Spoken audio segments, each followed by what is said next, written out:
பழனின்னு சொன்னதுனால கேட்குறேன் சார். பழனி போகிறதுக்கு முன்னாடி திருஆவினன்குடி பார்த்துட்டு தான் போகணும் அப்படின்னு சொல்லுவாங்க இல்லையா? அப்படி தான் போகணுமா? ஆமாம், ரிஷபராசிக்காரர்கள் அங்கே போகும் பொழுதே மிகப்பெரிய ஒரு மன பாரத்தோட சொல்லுவாங்கள்ல, அன்னெசரியாக ஒரு வெயிட்டை மனசில் வாழ்க்கையில் சுமந்துக்கிட்டே இருக்கிறோம்யா, எக்ஸ்ட்ரா லக்கேஜை மனசுக்குள்ளே வச்சுக்கிட்டே இருக்கிறோம்யா அப்படின்னு ரிஷபராசிக்காரர்கள் ஏதாவது ஒரு எக்ஸ்ட்ரா லக்கேஜை தூக்கி மனசுக்குள்ளே வைக்கலைன்னா அவங்களுக்கு தூக்கமே வராது. அவங்களுக்கு உள்வினை அமைப்பு சில நேரங்களில் ஒன்று விட்டால் இன்னொன்று வந்துருச்சு அப்படிங்கிற மாதிரி தான் அவங்களுக்கு தொல்லைகள் தொடர்ந்து வந்துக்கிட்டே இருக்கும். மனப்பற்றுகளை மனசை போட்டு அவங்கள இறுக்கிக்கிட்டே இருக்கும்.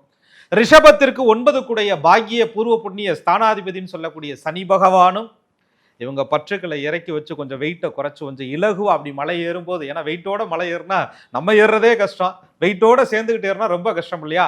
திரு ஆவினன்குடி முருகப்பெருமானை தரிசனம் செய்து அங்கே உள்ள சனீஸ்வர பகவானிடம் முறையிட்டு தன்னுடைய வெயிட்டை எல்லாம் முருகன்கிட்ட குறைச்சி வச்சுட்டு அதுக்கப்புறம் மலை மேல் இருக்கக்கூடிய அப்பன் தண்டாயுத பாணியை ராஜ அலங்காரத்தோடு ரிஷபராசிக்காரர்கள் தரிசனம் செய்யும் பொழுது அவங்கள பாடாப்படுத்துற உறவுகள் எல்லாம் நீங்கி உண்மையான முருகனுடைய உறவு என்பது ரிஷபராசிக்காரர்களுக்கு பரிபூரணமாக கிடைக்கும்.